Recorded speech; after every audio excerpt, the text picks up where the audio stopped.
Now, if anybody hasn't known this, this is a big deal. Okay? Diablo 4 is coming out with Season 2. They've got a lot of really big changes.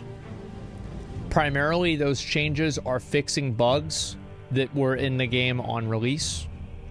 And the new content for the season is that some of those bugs will be fixed or at least changed into new bugs. Here we go. Yesterday at Gamescom, they announced Diablo 4 Season 2, and that season is going to be Season of the Blood. It's effectively a vampire hunter. You know, you track down and kill these different vampires, and you have like a companion that looks like some kind of... They want to get me back, play this fucking game again? What they gotta do is put that Blood Knight from Diablo Immortal in Diablo 4.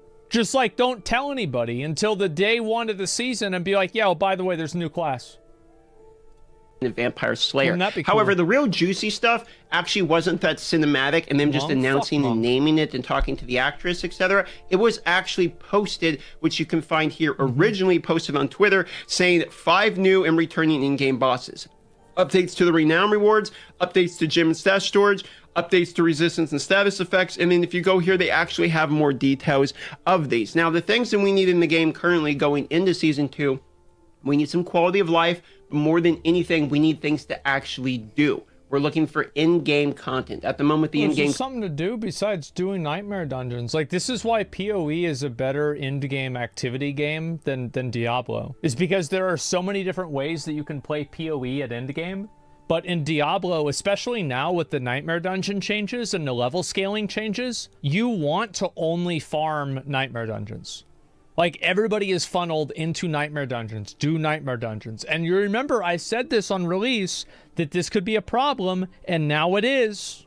Content is do a nightmare dungeon until you're blue in the face from doing nightmare dungeons. So what we're looking for is repeatable, new, in-game content. And I'm talking level 100 plus or level 80 to 100. That type of structured content that's not just the nightmare dungeons over and over and over again. Now, if you go in and you look at these sort of patch notes going into the future announcement, you'll see that Season of the Blood begins on October 17th, basically directly after the ending of Season 1. Great. And then they kind of break down for you. There's a new quest line, vampiric powers to wield. I can't wait to socket those into my 2 rings and my necklace. Those will be very fun. Hopefully they, this time around, they add armor onto them proactively. 5 additional in-game bosses. Now, if you look here, this is a little posting which will say new and returning foes for additional in-game challenges. So these say in-game challenges. I'm hoping that means it's not just new dungeon bosses at the end, but actual new big bosses that will have some kind of structure into giving rewards that actually matter and reasons to actually do them. That is what we're looking for with this. We don't just want 5 bosses on the map that there's no reason to kill. Well, and the thing is, like, you need to give the bosses, this is what I think, you need to give the bosses, like, unique loot tables. Like, you want Watcher's Eye, you kill the Elder. You want the Savior, you kill Cirrus. You want... I don't fucking know, Ashes of Dust, whatever the hell it is, you kill Searing Exarch. You have to add in unique item drops from these high-level bosses, so doing the high-level bosses matters. Because why would somebody go and spend 3 hours, or not 3 hours, but 30 hours learning Uber Lilith? Why would they do that? Just to get nothing. Another version of the Red Horse they already had. We ignore, for instance, like, you know how the Hellfire area has got the roaming boss, the, Kha'Zix basically that runs around, you can kill him. Not really a reason to purposefully go hunt him down. Forgotten Souls you can farm elsewhere. So we're looking for bosses that are on the map, that there's a reason to actually do. So that's what we're hoping to see with the 5 in-games. Now, I don't want to see bosses in the open world, because open world bosses are always target dummies. They're either target dummies or broken. There's never going to be a fun outcome of a world boss. Like, even in Classic WoW, what were Classic WoW world bosses? everybody doing a countdown from 5 to mass report people in general chat to get the people from the other coalition account banned, so it's harder for them to make groups to compete with you for the world boss. Like, this is a it's the most degenerate shit you can ever imagine. It's insane. It's crazy. Yes. But so you don't want to have outdoor raid content that's challenging. Just don't do it. Just put them to make interesting instanced bosses. Look at this. Better target farming of unique and uber uniques. Now, uber uniques at the moment basically don't exist in the game. You literally, this is a literal mathematic probability, have a better chance of winning your local lottery or Powerball than you do actually receiving an uber unique. So at the moment, they're basically not in the game. For most of the people that spent the money on the game, you basically can't get them. So when they actually say something like better target farming of uniques and uber uniques, the target farming of normal uniques, that's pretty good because people still can't get things like Temperance Roar, etc. if you're trying to get specific uniques. But uber uniques is the one that makes... Yeah, I got lucky as fucking as hell. Like, I got the Ring of Mendeln. I got that so early, man. I think I got it like level 75, and it had a perfectly rolled affix. It was nuts.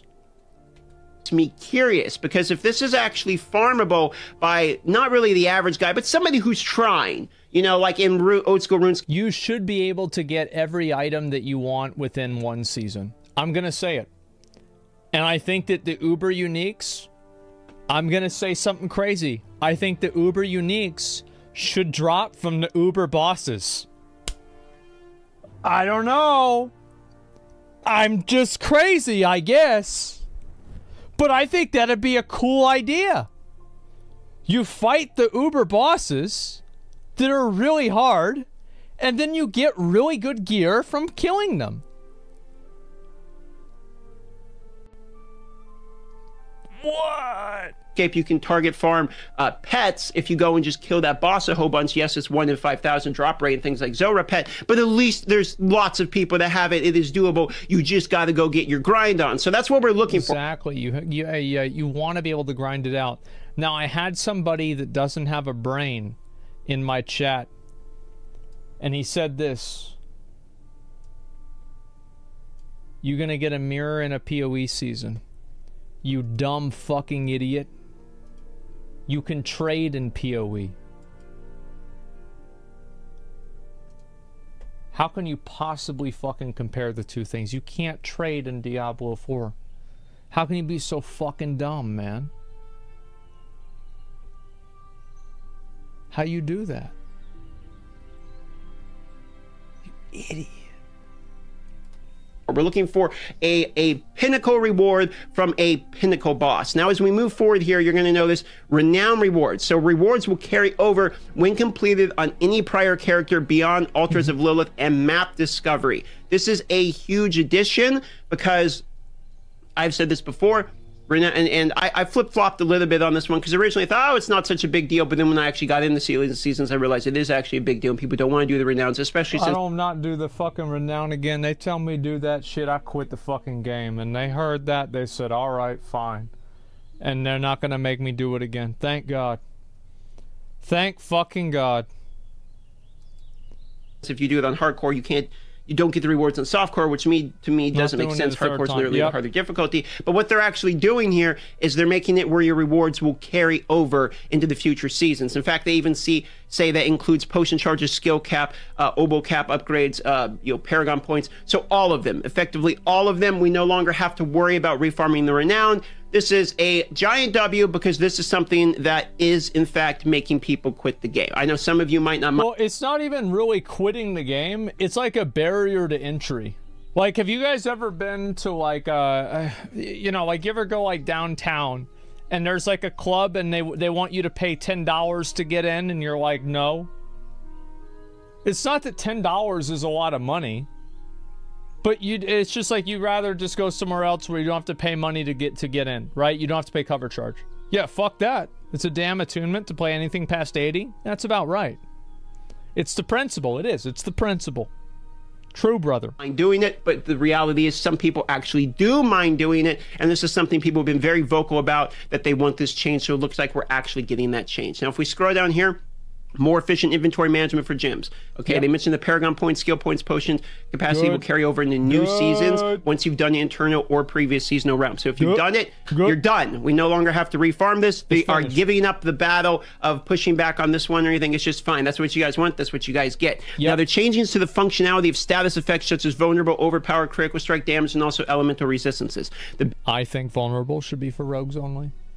Big caveat here is elemental resistances are not good. We know that. They mentioned it'd be fixed by season 2. They're doubling down and basically saying resistances will actually be a thing in season 2. The interesting one here is vulnerable critical strike damage. They've already nerfed it.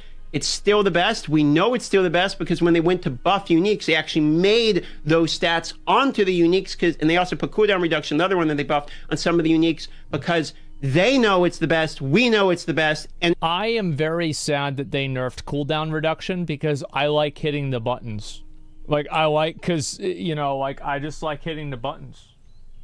That's why. It's the way to make an item actually good. It's still put those stats on there. But they talked about in one of the other ones I understood chats that overpower, like these other type of skills and these other types of ways of doing damage, they want to actually be a thing. So it's good to see overpower on here because changing to the functionality is effectively they're going to try to buff these ones, and I'm assuming further reduce the overall structure of just building vulnerable and critical strike damage. Smart. Now, while nerfs do not feel good, I myself roasted the patch when they nerfed all of our damage, and it just felt bad to play. People don't like to be factually weaker than they are. It is a W, in my opinion, to try to have a balance around different skill types. Of course it is. Of course it's a massive fucking W. There's no advantage to having it to where, like, one fucking stat is 5x better than all of the other stats, and every build in every class uses it except one build on one class. It's fucking stupid. I think that they were right to nerf vulnerability and critical strike damage. They just did it in a bad way, and it didn't solve the purpose because it wasn't good enough. Damage. So instead of us all just always having to stack vulnerable critical strike damage, and if you don't have vulnerability in your build, guess what? You're just never going to do as much damage as someone who does have it in their build. It would be nice to see things like overpower actually be competitive in terms of the top tier types of damage. So I think that that is something that probably needs to happen. It might not feel good when it does happen, but rebalancing the structure of how the damage numbers actually work with these types of damage types, I think is overall going to be better in terms of feeling good with builds. Now, as we continue, updated elemental resistances. They say this is just a visual indicator of what they're talking about, which we saw up here. So there's not really a whole lot to be talked about, except this one thing right here. Stash can now be searched and filtered. So as you've probably seen some of my videos, I've been playing Path of Exile lately, and I didn't realize how much I would use the search until I actually started playing that game. Being able to It's fucking nuts, man. It's absolutely fucking nuts. Like, especially if you have like a quad dump tab or something like that, after an entire day, or especially like a few days putting stuff in there, and then you can just search out like every gem, every jewel, every, you know, anything like that. It's so good. And what you're looking for and have a highlight and filter through is something that's actually I use like all of the time in Path of Exile. It's going to be hard for me to go back to Diablo 4 without that feature. So because of that, I now know how nice this actually is. I have got real world experience in using it. That will be useful. Now, you can scroll down and see the Season of Blood announcement. I actually have a video. It's to be the prior upload on this channel. If you want to go watch my reaction to that, you are welcome to see that. But that is what they are announcing so far. Now, what we really need to know is more of this 5 in-game bosses. Because let's be honest, a lot of these are fixes to problems they created or are things that just the community really doesn't like renown refarming. Yes, it's a W that's changed. It is. There is some irony that the hype updates is that they are taking out a system that they put in the game. Finally, you don't have to play the game this way anymore. Yay! Like, what the fuck, right? So yeah, it really makes you think. Yeah, it gets the noggin jogging, exactly. So I think that one of the big problems with like Diablo 4 seasons, and this might just be like me as more of a hardcore like ARPG player, is that I don't know if the seasons are going to be transformative enough to make me want to come back and play every season. Because, like, I would play, like, 1 or 2 seasons, and then it was just like, all right, well, I've pretty much done everything. Whereas, like, in Path of Exile, if I skip 1 or 2... Like, I usually don't play every single league in PoE. I play every other league, or I play maybe 2 leagues, and then I skip 2 leagues, or I play 2 leagues, I skip 1 league, right? Or I take a break for, like, 3 or 4 leagues, I come back next expansion. That's just usually how I play the game, right? But whenever I come back in PoE... Like, after not playing it for, like, let's say 2+ leagues, the game meta is substantially different. Like, whenever I came back for the recent one, not this one, it wasn't Sanctum. How do I not remember what the fucking... Crucible.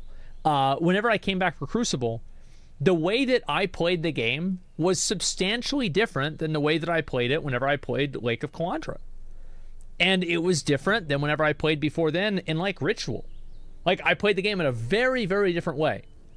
And the concern that I have with the Diablo 4 seasons is that, yeah, it felt fresh. Yeah, unironically. Is that, will the game feel fresh for Season 2? Will the game, like, you know, the end game bosses are kind of exciting to me. I kind of want to try it out. But otherwise, will it feel fresh? I don't know, man. It's not really new content. It's just things that are annoying that are no longer as annoying. And then things like stash filters, etc., are quality of life. There's 2 things I like here. 1, they're adding in-game content, which are the bosses. And 2, they seem to be, we can argue all day about whether or not they're doing it fast enough or whether or not D4 bad and all the memes. Ooh, however, they do seem to be addressing literal things. People like me come up in videos and say, I have said we need stash search and filters. No, I think so. Like, I think it's fine. Like, I know, obviously, there is some irony at Blizzard fixing things that should have been fixed on release, but I will always be positive whenever things are going in a positive direction, and I will be negative whenever things are going in a negative direction. Do you remember whenever I started malding about them removing the reset dungeon button in the beta? And then everybody said that I was doom and glooming and I was just farming hate. And I said, no, guys, this is fucking stupid. They should keep it in the game. And I was fucking right. I will always be positive whenever things are improving, and I will always be negative whenever they're not. In videos, okay? I have complained about gem storage. We all have complained about elemental resistances, and I have also complained, as well as other people, that things like overpower should be better. So that is good. Yeah. We've also all complained that we don't like the fact that there's no in-game content, so they're adding in-game bosses. Completely depends upon how they're implemented. There's no in-game, yeah, I guess content's a better, yeah, good word, but like, it's like activities. Like, what else can we do besides just doing nightmare dungeons? Like, it sounds so stupid, but, like, this is the way that I felt. Is that whenever Diablo 3 came out, in a weird way, there was a lot of endgame for me, because farming Act 1, 2, or 3 felt very different in the way that I would play it. And it's like you could go back and farm other items and sell them for raw gold value. You could do other stuff that was, like, similar to this. You could farm bosses specifically. You could do different things like that. And it was like... And you would try to farm different money, right? And it was also trading. Trading enabled everything. It's the same as with PoE. The reason why the way that I played this league in Crucible, last league in Crucible, was so much different is because I had never done the Expedition Atlas farming strat. Bro, I sold logbooks like crazy. Like, I was able to pay for, like, my entire ward loop basically off of that. It was incredible. So I did that, and it was awesome. And that totally changed the way that I played the game. And that's the kind of stuff that you need to have. This, but I like to see anything that is related to in-game, because that is where the game is suffering. We need more in-game. I think we all can agree. Once you receive the in-game, it can be a little boring. So having more in-game, that's what I like to see out of this. And then this right here could be the secret behind these in-game bosses. Because if you look, better target farming of uniques and uber uniques, they have this in the same section of in-game bosses. So if I had to guess what this basically means is, you go, you get an in-game boss, you fight it with however you access the boss, and then these bosses are what gives you the ability to target farm or you know, try to get uber uniques, etc. Maybe one of each of the different bosses has a drop table of like 2 or 3 of the uber uniques, so you can target farm which one you're looking for, and you just spam those all day long if you're trying to farm that type of stuff. That could be a W because it gives us something to do in the in-game. Either way, anything for us to do in the in-game are the running. People need to realize that, like, Diablo 4 is a casual level game that has like a life cycle of every 3 or 4 months, it resets. It's not a big deal to let people get really good items, especially whenever they beat capstone content. It's like Wargwaves from Illidan, or Atiesh from Kel'Thuzad, or Thordial from Kill Jaden. If you get these items, you've beaten the game. You've done everything in the game. You've beaten it. It's over. So at least give them something cool to style on the bosses with. Why the fuck not? Like Nightmare Dungeon. I do think, by the way, the Uber unique drops from the Uber bosses should be only soloable. You should only be able to solo them. I don't like the idea of like buying and selling carries for these. I think it'll just be a cringe economy. I think it'll just be shitty. Is going to be a good addition to the game. Investors only. Obviously, no, it will make CCU how they implement it. numbers better. Actually makes it look a little better than just that cutscene where where they show a vampire hunter and they talk about it for 10 seconds. When you actually look into the meat and bones of it a little bit and you start digging through this, all of these changes are pretty good. You're welcome to debate amongst yourselves whether or not you think this is enough for Season 2 or anything like this. But in terms of actual updates to the game, factually, I like all of this stuff on this list. It'll be coming in Season 2. Maybe it will entertain us for a few months. Maybe it won't. But at a minimum, these are upgrades. They're upgrades and they're things we basically... The game in Season 2 will be better than it was in Season 1. Okay. Good. We have been directly asking for in the game. So I like that. Slightly, that one is a W. But we'll see how it actually implements, and we will restructure our opinion depending upon the implementation of the things they say they're going to be adding in October 17th when it actually comes out. That's about it. I will be live now at twitch.tv/DarthMicrotransaction, which you can find in the description or the pinned comment if you care to watch my live stream. I will see you there. Have a wonderful day. Just one last thing I want to throw out here. Subscribe to the Clips channel if you want to see. I've got all kinds of random clips on this one. I'll have the link down below. You can subscribe. I'm so glad he's playing other games. He and I had a conversation about this a little bit, and I'm so happy to see him doing it. This is great. I'm always really happy to see somebody who moves out of being like a one-game Andy to playing a bunch of different games and is successful. Good. See, like Kitty Cat. So if you want to see videos like this one, these are just little clips and kind of backstage type of stuff. If you're interested, we are super close, 700 subscribers away from our 3rd plaque, as the 2nd YouTube plaque is on the way. This would be a 3rd YouTube plaque on the wall in 3 months, which would be pretty fire. Thanks for helping me out. There it is. I bought last Epoch this morning. Felt nice, actually. Yeah, I'm looking forward to eventually playing that game one day. I'll link you guys the video. This is a great video. Darth Microtransaction video. Give it a like. Yeah, I mean, I'm happy to see what's going on with Diablo 4. I mean, things are improving. Will I play Season 2 of Diablo 4? Bro, I don't know what the fuck I'm going to do next week. I don't know what's going to happen on October 17th. I have no idea. We'll know then. I'll probably play it for the first couple of days, and then I'll quit. I say, fuck it.